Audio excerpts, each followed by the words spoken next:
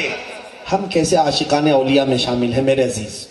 بیداری یہ پیدا کرو کہ تمہارا بچہ یہ نہیں کہ دوسرے نعرے لگائیں، بلکہ ہمارے مشائخ نے نعرہ دیا آدھی روٹی کھائیں گے بچوں کو پڑھائیں گے، بچوں کو پڑھائیں گے، اس لیے کہ علم کے بغیر کوئی بھی چیز نہیں دنیا میں۔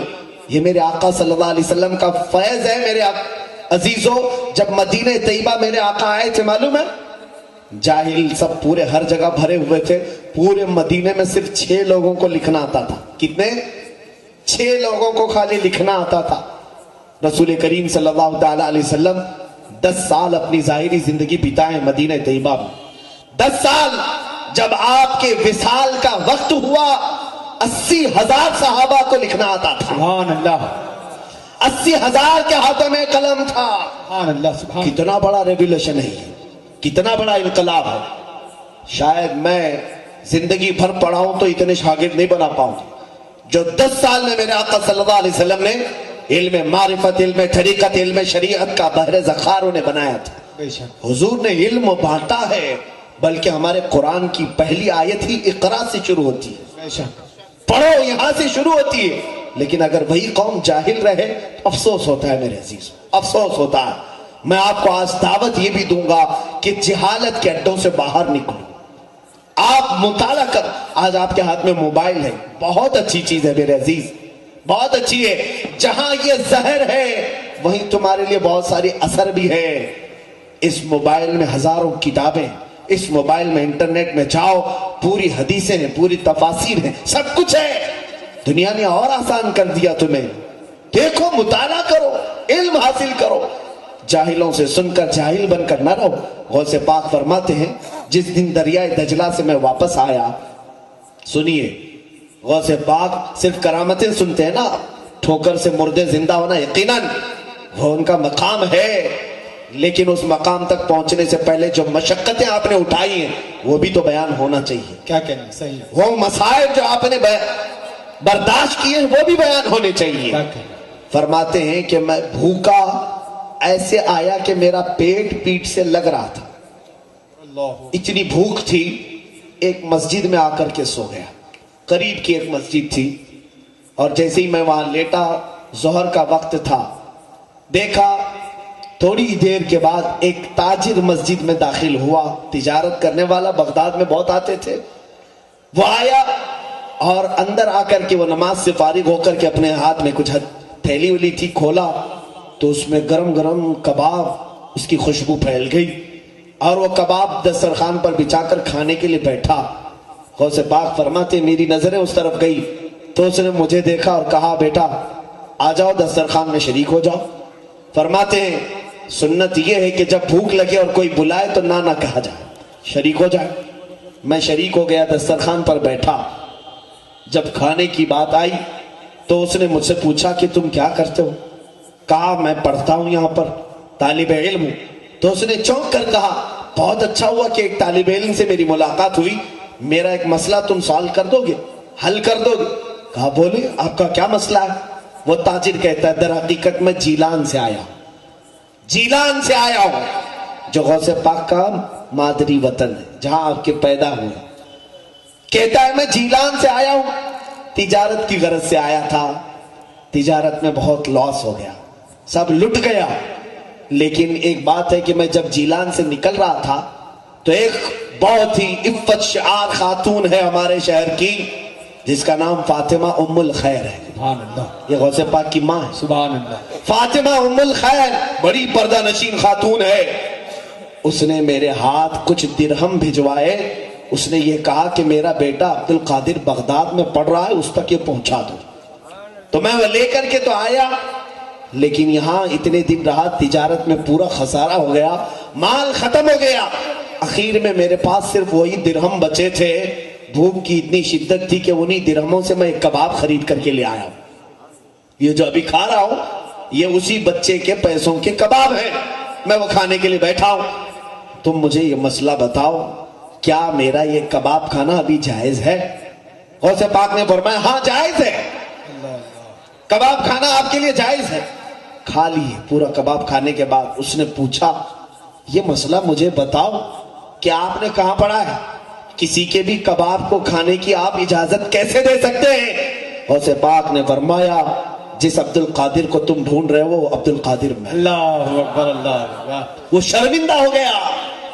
کہا کہ پہلے بتائے ہوتے ہیں تو میں سارے کباب تمہارے حوالے کر دیتا, اس کے تم ہی مالک تھے.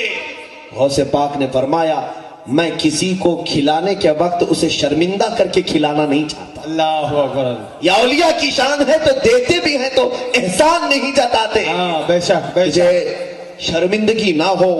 عزیزان گرامی, غوث پاک اپنے طالب علمی کے زمانے کی حالات بیان کر رہے ہیں. کباب بھی کھا لیے, پیسے بھی ختم ہوئے, پوری زندگی اسی طرح کی چلی.